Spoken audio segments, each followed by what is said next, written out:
In a quiet corner of an ancient library, historian Dr. Elizabeth Carter encountered a man who claimed to be a time traveler. His eyes held a depth that seemed to transcend time, and his voice was steady as he insisted he had met Jesus of Nazareth.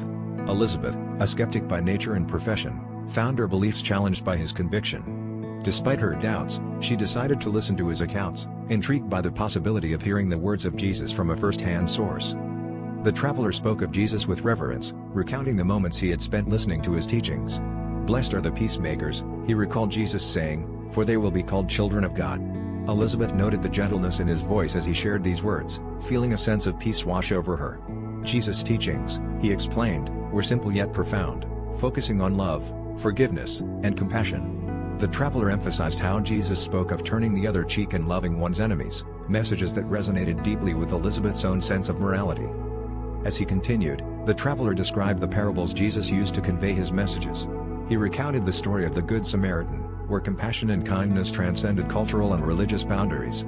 Elizabeth listened intently, imagining the scene and the impact such teachings would have had in a divided world.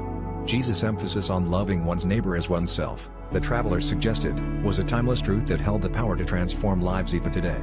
Elizabeth found herself reflecting on these words, considering their relevance in her own life and work. The conversation left Elizabeth with much to ponder.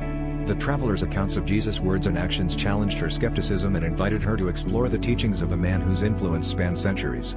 As she left the library, Elizabeth felt a renewed sense of curiosity and a desire to delve deeper into the historical and spiritual significance of Jesus' teachings. She realized that, regardless of the time traveler's authenticity, the words of Jesus had touched her heart, urging her to seek understanding and compassion in her own journey as a historian and as a human being.